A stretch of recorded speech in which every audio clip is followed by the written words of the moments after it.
In this video, I'm going to show you how to copy a page in Word.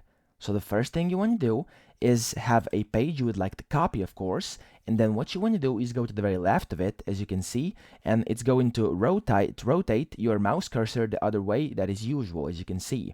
And then you want to hold down your left mouse key and hold it down and simply scroll to the very bottom of the page, and this is going to mark up and highlight everything on this page.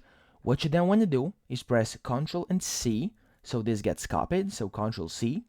And then what you want to do is position yourself at the very bottom of this page where you want to add a new page. So it's going to be the bottom of this text. You want to go to Insert and press Blank Page. As you can see, this just gave us another blank page on the bottom of the page we just copied. And then all you need to do is press Ctrl and V while being positioned at the beginning of the second page. And there we go, we've successfully copied the entire first page to a completely new page.